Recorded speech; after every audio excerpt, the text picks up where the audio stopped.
Ah, yung nasa akin, umpisaan siguro dahil alam mo ba yung mga plantation ngayon ng mga coffee? Opo. It's yung mga backyard na. Opo. Actually, it's not that massive here in the province of Bulacan. Opo. So ito nang nakita ko na potential pala ito. Alam mo kasi yung sabi ko kanina ng Kanina umaga, po, nakakonsentrate sila sa vegetables, sa temperate vegetables. But there are farmers also who are planting on not only, hindi yung main crop nila, yung magiging side crop lang nila. Kapugap na din ito po kasi kanina, parang nakakalungkot na sinasabi nyo na ginagamit lang nila parang pangharap yung mga Yeah, totoo coffee, yan. na which is valuable, especially Arabic yung dito sa Benguet Oo. na. Oo. Paano po kaya natin maya-address yun para maging produktibo itong Yun, production? yun ang sasabihin ko sana mamaya. Let's now take Nasa speech nyo po ba yun? we will now take this opportunity that we will now jumpstart because as we have known, there's a potential market for this. So aside from vegetable industry, maybe we could now encourage some of our farmers to shift. To shift to coffee. Mag-divert sila, Apo. diversify.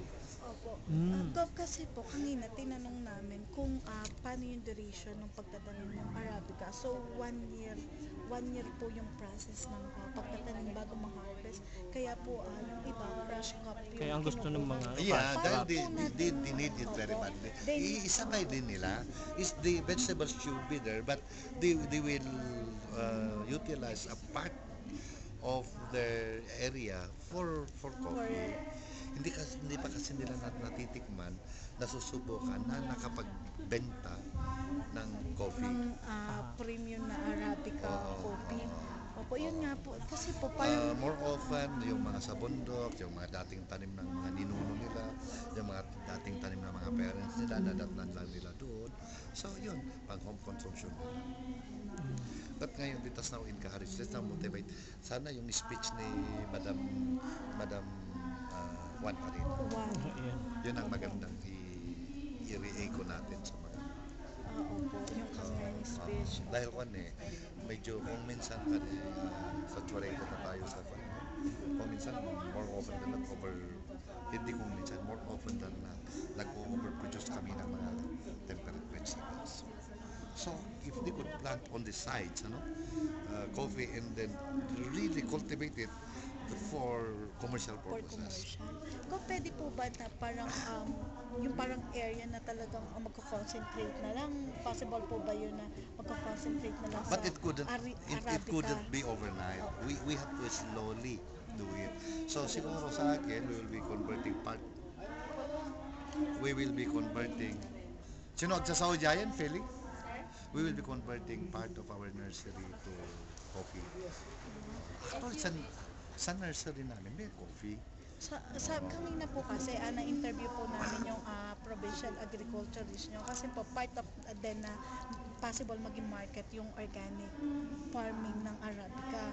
Then tinanong ko po, enough po ba yung mga organic fertilizer nyo para kung halimbawa Hindi ba mag-mass production? Of course, sa market natin kasi, meron din yung segment of the market who would be looking for organically grown coffee. Meron din yon.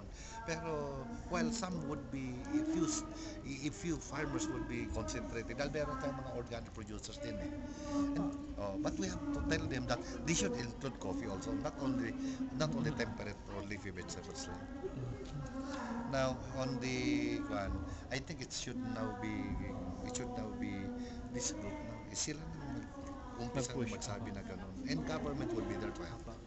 Kasi po parang yung ngayon din activities, parang una namin hinahanap dahil it's a festival, coffee festival. Bakit po kaya walang mga Yung mga participant farmers po. farmers? Dahil sila ang direct magbe-benefit nitong Hindi namin project po nila. Umpisa pa lang ito. Ako rin, hinahanap ko sino may maparticipate dito. Yung farmers, kasi sila po yung direct benefit nung itong pinag-uusapan Beneficiary. natin. They should have been invited. Sige po. Apo, thank you po. Thank you po.